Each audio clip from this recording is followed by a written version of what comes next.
Good morning बच्चों। पिछले video में एग्जाम्पल 4 कंप्लीट कर चुके थे। आज उसी का एग्जाम्पल 5 है। आपको क्वेश्चन दिख रहा होगा ओ पी क्यू में। देखिए त्रिभुज ये रहा ओ पी क्यू, जिसका कोण पी समकोण है, जिसका पी है जो समकोण है यानी ये 90 डिग्री है। समकोण होना मतलब क्या है 90 डिग्री है। और ओपी 7 सेंटीमीटर है।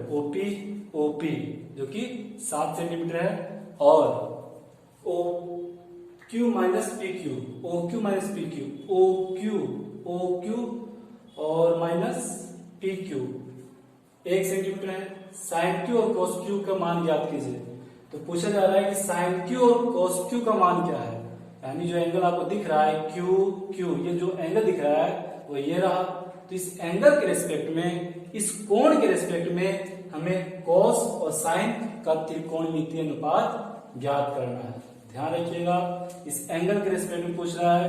यदि ओ के रेस्पेक्ट में पूछता तब हम ओ के रेस्पेक्ट में त्रिकोणमितीय अनुपात ज्ञात करते हैं कॉस और साइन का। लेकिन क्यू के रेस्पेक्ट में पूछ रहा है, क्यू के लिए पूछ रहा है, तो हम क्यू के लिए ज्ञात करेंगे। सबसे पहले वही काम, जो भी क्वेश्चन दिया हुआ हो उसे लिख लीजिए, ब्रीफ कर लीजिए क्या क्या दिया हुआ है। सबसे पहला इंफॉर्मेशन हमारे पास था ओ पी क्यू एक समकोण है। ओ पी क्यू एक समकोण है जहां पी 90 डिग्री है, पी 90 डिग्री है। O Q minus P Q, O Q minus P Q कहने का मतलब ये है कि ये जो दोनों साइड है इन दोनों के बीच में रिलेशन दिया हुआ है 1 सेंटीमीटर का। और ओपी 7 सेंटीमीटर है और ये जो ओपी है यह 7 सेंटीमीटर है। अब इसी में हमें क्या निकालना है, साइन क्यू और कोस क्यू का वैल्यू ज्ञात करना है। साइन क्यू और कोस क्यू का त्रिकोणमितीय अनुपात क्या होगा। आगे बढ़ेंगे तो सबसे पहले जो हमें दिया हुआ था O Q minus P Q, उसे लिख लीजिए। O Q minus P Q कितना दिया हुआ था 1 सेंटीमीटर। ये इन दोनों साइड का रिलेशन है, कर्ण का और आधार का, इन दोनों का रिलेशन दिया हुआ है कि ओ क्यू में से पी क्यू घटाने के बाद 1 सेंटीमीटर आता है। ये कह रखा है बुक वाले ने या क्वेश्चन में ये कहा गया है कि ओ क्यू में से पी क्यू घटाइए तो 1 सेंटीमीटर होगा। दोनों का वैल्यू नहीं दिया हुआ है कि कौन कम है और कौन ज्यादा है, ऐसा नहीं कहा गया है। बस ये कह रहा है कि इन दोनों को घटाइए तो 1 सेंटीमीटर आएगा। तो यहां से हम जैसा कि दिख रहा है ये एक समीकरण है, तो यहां से हम ओ क्यू का वैल्यू ज्ञात करते हैं। ओ क्यू कितना होगा, तो ओ क्यू कितना होगा, ओ क्यू आएगा पी क्यू। आप साइड चेंज कर दीजिए। और हम जानते हैं कि जब भी पक्षांतरण होता है, जब भी साइड चेंज होता है या जब भी आप ट्रांसपोज करते हो तो side change sign change, plus वाला आ जाता है माइनस में और माइनस वाला हो जाता है प्लस में। डिवाइड मल्टीप्लाई हो जाता है, मल्टीप्लाई डिवाइड हो जाता है। तो देखिए यहाँ पे ये माइनस का है, तो जैसे ही साइड चेंज होगा वैसे ही प्लस हो जाएगा। तो O Q equal to 1 plus P Q, यानी 1 सेंटीमीटर है। यूनिट को हम नहीं लिख रहे हैं, लिखने में हमें सुविधा होगी। 1 सेंटीमीटर 1 प्लस पी क्यू। अब देखिए, अब हमें क्या करना है कि हमें एक्चुअल में ओ क्यू किस रूप में मिल रहा है, 1 प्लस पी क्यू के रूप में। यानी कहने मतलब एक ही वेरिएबल है, यानी एक अलजेब्रिक नंबर है O Q 1 plus P Q. तो हमें तो नंबर चाहिए, एक नंबर चाहिए। नंबर हमें कहां से मिलेगा, वो मिलेगा पाइथागोरस प्रमेय से। तो इसके लिए हमें पाइथागोरस प्रमेय का प्रयोग करना पड़ेगा।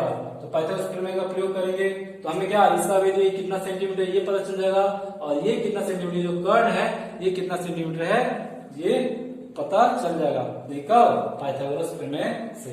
तो पाइथागोरस प्रमेय आप जानते हो, पाइथागोरस प्रमेय में हम जानते हैं कि पाइथागोरस प्रमेय से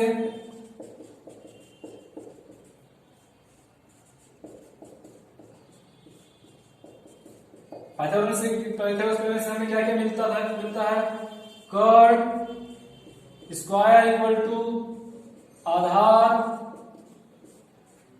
स्क्वायर प्लस लंब स्क्वायर, यही होता है पाइथागोरस प्रमेय। आप भी जानते हो। तो देखिए हमारे पास जो कर्ण है वो कौन है, ओ क्यू है। O Q square equal to आधार क्या है हमारे पास, आधार है। देखिए क्यू के लिए आधार क्या होगा, क्यूपी होगा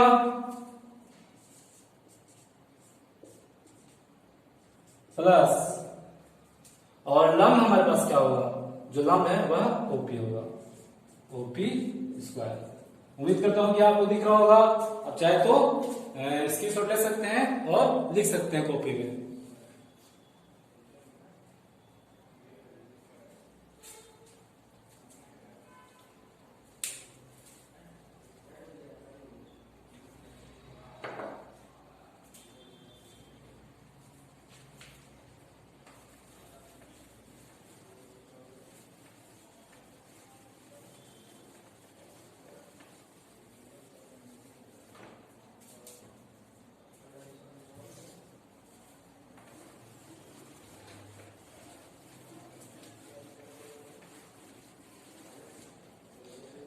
ध्यान दीजिए ये आपके स्क्रीन में नहीं जा रहा होगा, इसलिए मैं इसको इरेज कर देता हूं। यहां मैं इरेज कर देता हूं, इसी को मैं ऊपर लिख देता हूं। ध्यान दीजिए, कर्ण, कर्ण क्या है, कर्ण है ओ क्यू, कर्ण O Q square equal to आधार। आधार हमारे पास है, इसके लिए क्यू के लिए आधार मैं बता चुका हूं कि क्यू के लिए आधार क्या होगा, क्यू पी स्क्वायर प्लस लंब ओपी स्क्वायर। अच्छा, ओ क्यू, ओ क्यू कहां से मिलेगा, ये रहा ओ क्यू हमारे पास, O Q 1 plus P Q, 1 plus P Q square. यहां से देखिए, इसलिए हमने समीकरण माना था O Q 1 plus P Q. और क्यूपी, क्यूपी क्या है, क्यूपी ये हमारे पास नहीं है, इसे हम क्यूपी लिख देते हैं।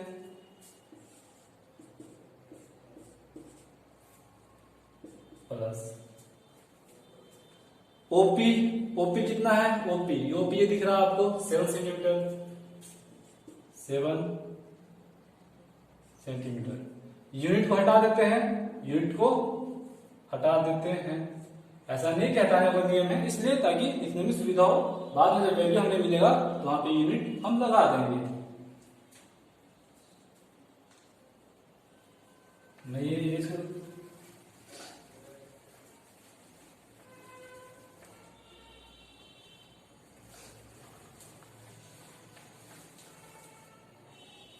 देखिए यहां पे क्या लग रहा है, ए प्लस बी का होल स्क्वायर। अब जानते हैं ए प्लस बी का होल स्क्वायर क्या होता है, 1 स्क्वायर प्लस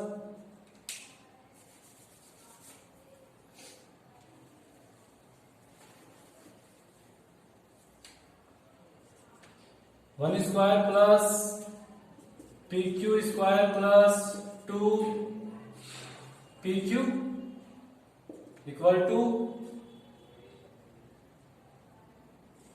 क्यूपी। इसको भी मैं पी क्यू लिख देता हूं, इसको भी मैं लिख देता हूं पी क्यू। इसे आप क्यूपी भी लिख सकते हैं, पी क्यू भी लिख सकते हैं, इसलिए लिखा हूं कि ताकि मेरा आएगा रिलेशन बन सके।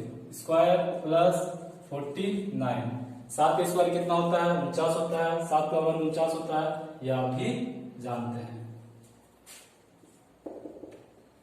क्या हुआ यहाँ पे देखिएगा ए प्लस बी का होल स्क्वायर,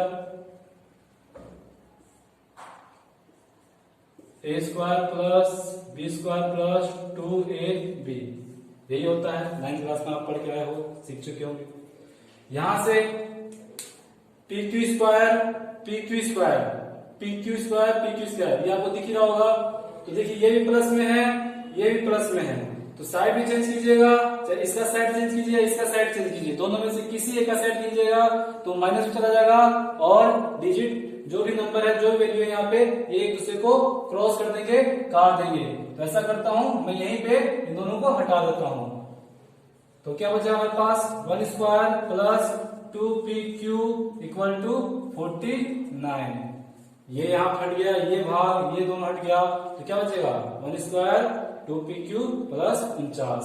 यहां से एक का पक्षांतरण कर देता हूं, एक का साइड चेंज कर देता हूं, तो 2pq equal to 49 minus 1 pq equal to 48 48, 2pq equal to 48 और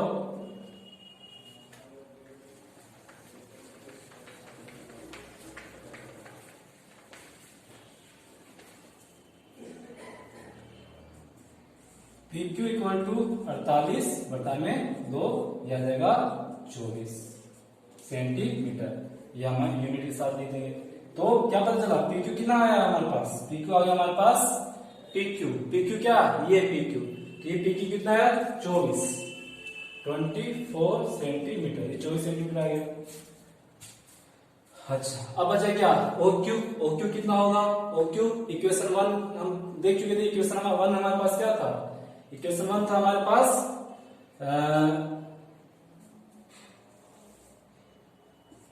from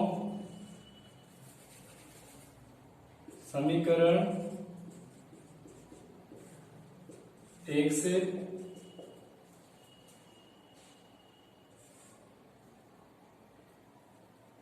O Q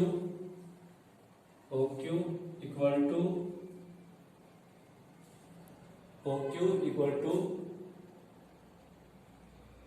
1 plus P Q, O Q equal to 1 plus 24 centimetre, O Q equal to 25 centimetre. देखिए ये भी सेंटीमीटर में है, बहुत बच्चे इसमें भी कंफ्यूज हो जाते हो कि सर ये तो सेंटीमीटर में नहीं है, सेंटीमीटर में ये भी है, ध्यान दीजिएगा ये सेंटीमीटर में है। तो 1 centimetre 24 centimetre, OQ equal to 25 centimetre. तो देखिए 25 सेंटीमीटर ओक्यू भी आ गया हमारे पास, पीक्यू भी आ गया 24 सेंटीमीटर, ओक्यू भी आ गया 25 सेंटीमीटर, तो ये 25 सेंटीमीटर। अब कुछ नहीं करना बच्चों, अब बस केवल साइन क्यू और कोस क्यू का मान ज्ञात करना है, क्योंकि हमारे पास तीनों साइड का वैल्यू आ चुका है। उम्मीद करता हूं आपको समझ में आएगा होगा।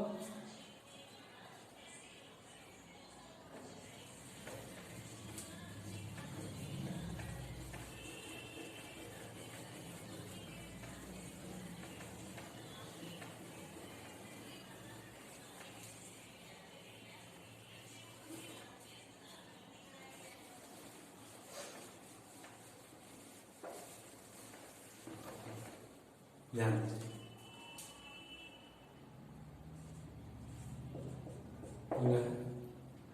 हमसे क्या पूछा गया था, साइन क्यू। साइन क्यू क्या होता है, लंब बटा में कर्ण होता है। लाल बटा का याद ही होगा, L A L A L L A L के ए, साइन के लिए, कॉस के लिए। तो हमारे पास लंब बटा कर्ण साइन के लिए, तो लंब क्या है आपको पता चल ही चुका होगा, क्यू के लिए लंब ओपी होगा, ओपी, और कर्ण हमारे पास है ओ क्यू, तो लंब हो गया 7 सेंटीमीटर, कर्ण हो गया 25 सेंटीमीटर, और इस तरीके से आ गया 7/25। ये सेंटीमीटर सेंटीमीटर ये हमारा आंसर। और हमसे पूछा है cos क्यू होता है आधार बटा में कर्ण, और आधार है हमारे पास क्यूपी, और कर्ण हो गया ओ क्यू। तो ये 24 सेंटीमीटर 25 सेंटीमीटर, ये सेंटीमीटर कट जाएगा, 24/25 आंसर ये हो गया हमारे पास। उम्मीद करता हूं कि आपको ये समझ में आ ही गया होगा। तो इस प्रकार से इस क्वेश्चन को सॉल्व करेंगे। बहुत सारे बच्चे कंफ्यूज हो जाते हो आप सब सेंटीमीटर इन सब को लेकर के, ध्यान रखिएगा सेंटीमीटर कट जाएगा, सेंटीमीटर कट जाएगा, क्योंकि साइन क्यू और कोस क्यू का मान पूछा है, यानी त्रिकोणमितीय अनुपात पूछा है, तो त्रिकोणमितीय अनुपात ये आएगा। और बस ऐसे आपको एग्जाम में भी करके आना है। ध्यान रखिएगा, ये बहुत जरूरी है, याद रखना, लाल बटा कब का, ये याद नहीं होगा तो आपको दिक्कत होगी। नेक्स्ट क्वेश्चन नेक्स्ट वीडियो में, तब तक के लिए देखने के लिए धन्यवाद।